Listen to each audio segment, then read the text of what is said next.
Hello and welcome. My name is Tom from Offshore Observations. Thank you for joining us. This is a Northeast Canyon offshore report. We're going to take a look at the offshore ocean data from Hudson to Powell Canyon and look at some areas that might be productive for the next week. Today's September 17th, and this is our first video in a series. Hopefully we're going to continue this throughout the remainder of the fall, and we'll continue on hopefully in the spring. Currently we're just going to look at the New Jersey, Long Island to Massachusetts area and expand that next season further south.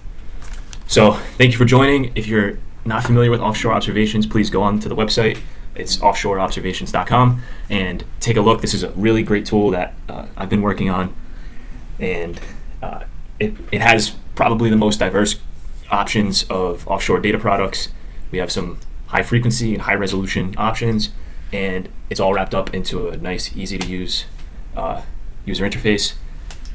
Great tool to hopefully help you plan your next fishing trip. And best part is currently it's free. So go ahead and go over to the website, please, and check it out, and definitely let us know what you think. So let's hop in. What we have up now, this is the high resolution 6-hour blend of low Earth orbit satellites. This is SST, and we've got a few spots. There's a couple of hot spots. Mainly, there's a few out to the east. There's some things going on we'll talk about there. We've got some spots in the Atlantis to Block Canyon area, and then finally there's some things out at Hudson, and then we'll cover just the midshore area real quick. So we'll use what we like to do is use the highest resolution offshore satellite observation for as long as we can. You can see there are some data gaps here because of clouds. It's been cloudy and overcast in the Northeast for a few days, so we don't have a lot of information to work with here. What we'll do is once we have data gaps, we'll back out to the cloud-filled model, and we'll use that for analysis. But for right now, we're looking out to the east, and we actually do have some really great data here. So there is some nice eddy formation between ocean and hydrographic canyons. Right now, ocean is actually looking quite well. We expect this to be a quite productive area. Obviously in the late fall, far trips are, from the west are challenging, but for the Mass guys, the Cape guys, this could be another round of highly productive water forming over this area. So you can see we've got 68, 66, so you're roughly in that 66 to potentially as much as 70. It depends on when the shot's taken, but you're looking at about a 4-degree temp break right over hydrographic canyon. There's this filament moving into the north, and you actually see this counterclockwise eddy forming. So we think this will be productive in this particularly northwest area down into the canyon, likely on the eastern wall of oceanographer. There's a small filament of hot water out on hydro. It doesn't have a lot of, it doesn't have a strong eddy formation associated with it, but it is a nice filament of warm water right on the canyon wall. So again, this between ocean and hydro, there could be those could both be highly productive, and we like this setup. This is quite turbulent, so this could actually provide some fishing into the late fall out on the canyon. So this is a really great area to watch. Keep an eye on that, and we'll turn on the chlorophyll. We'll look at the watercolor there. For this, we'll turn on the chlorophyll high resolution. This is a 300-meter data product, and not much going on there. Let's turn on the blend. Okay. So here you can see, there's some mix. This is actually some more turbid blue water, right on the edge, backed up right against some really clean blue water. So this is actually, you have a mixed blue filament here, right on the clean deep blue water. Hard to tell out in hydro, but yeah, we like this. This is a great looking area, particularly that eastern wall of Oceanographer Canyon. So let's go to the west now. We'll turn the 6-hour back on, and let's see how far we can get. So it looks like Veach is very cool. That cooled off. That was really hot a few weeks ago. I hope everyone listening got out there if you could. That was a really great bite. Still going on. That eddy has moved to the west, like most clockwise eddies do. It's kind of gotten into the Block Canyon area and started to dissipate, mostly because the shelf is not quite as sharp in that area. But So we're kind of out of data, so what we'll do is we'll turn on the SST gap-filled analysis. We'll take a peek. So again, you can see out here, here's that warmer water, another filament, that filament we discussed on hydro, and then out on Atlantis, Atlantis proper still looks like a really great spot. You've got a nice break that's sitting there, 66 to 69. That's the same water temp that we were seeing out on hydro and then Beach and then Atlantis. So this is that edge. There's that break right on the edge there. It's been very productive. So this is probably, this area, Atlantis Canyon, probably your best bet here. If you don't want to go that far, we do like this area. We have these two areas of hot pockets, particularly this one to the east. You have a steep temp break out on the flats. We know the flats above Atlantis can be very productive. So especially as this eddy, the core of this eddy has kind of scattered and is started to disperse. So we expect a lot of that life to start to branch out and kind of flood in onto the flats. So this could be a great spot to go to or stop, depending on where you're coming from. Stop at this area and give it a shot. And again, with this site, if you need the coordinates, any place you click, they're right here. If you want them in decimal degrees, just click on it. But yeah, we like this area. Let's go throw on the blended chlorophyll and the high res. See if we can get some data. No, there's nothing there. So we'll turn on the chlorophyll gap-filled analysis. And here you can see, this is why we like that area out in the flats. There's a body of really clean deep blue water that associates with those two hot spots out on the flat. So this could be a really great spot if you want to save some time, not go to the edge. This could be a great spot holding yellowfin, marlin. Hesitant to say bigeye, but maybe. But also too, we like this break at Atlantis. This is slightly more mixed out here, which could be good, and it's up against a denser chlorophyll layer here. So we like that. I would say plan B area is this block canyon where you have this nice clean, this is really clean crisp blue water right on that canyon edge.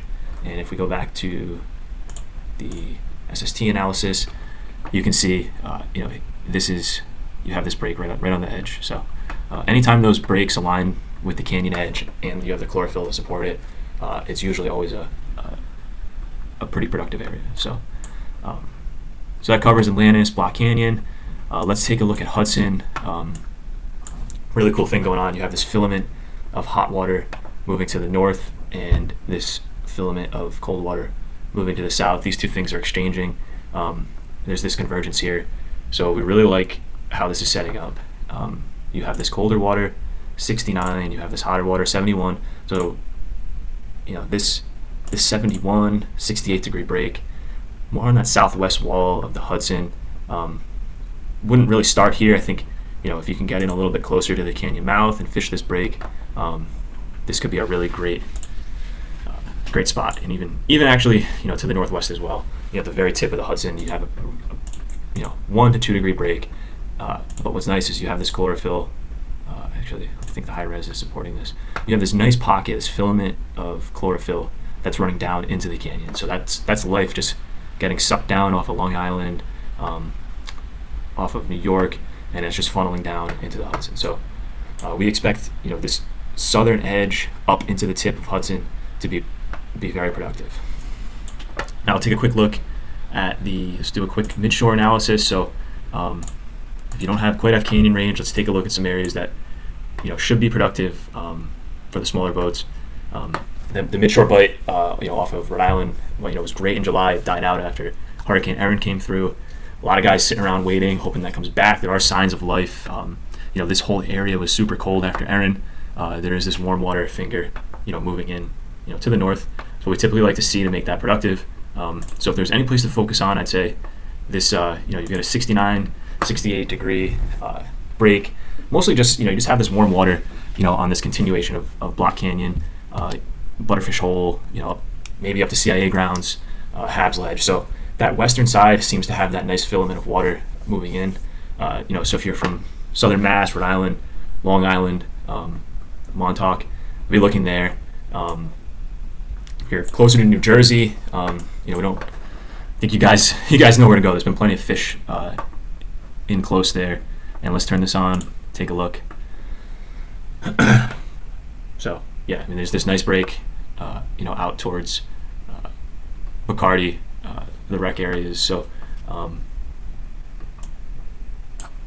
this filament here is really great. This you've got this small eddy of warm water, 70, 69. So we like that too. So if you're looking midshore, few options.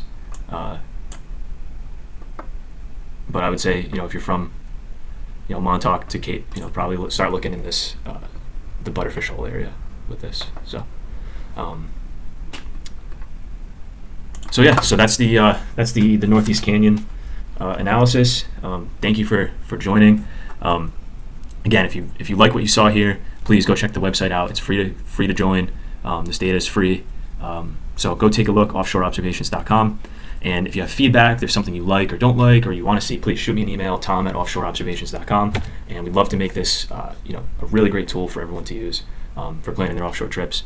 So if you stuck around this long, bear with me for just a little bit longer. We're going to go over a few other data layers and features that come with this site, and then we'll conclude. So let's dive in. We looked at the SST, we looked at the cloud cover. There's two additional tools that we use. So we've got the upwelling. We call it the eddy finder.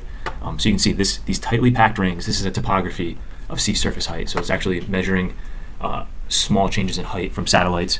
And this kind of shows you where your eddies are. You want to be, your best fishing most of the time is going to be where these ISO lines are stacked up. But these give you clues of things that are going on. So you've got this nice eddy here, and out here you can actually start to see this eddy forming. You've got this height difference here, and this is actually the structure of that eddy starting to develop into a counterclockwise eddy out here. So again, this is why I like this area. I think this is going to develop into something going forward. This is the eddy that's been providing a lot of life for probably the last month plus.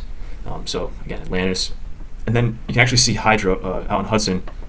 You have these tight lines and you have this sharp bend. So this is actually showing you, that you do have some type of eddy formation in this area as well.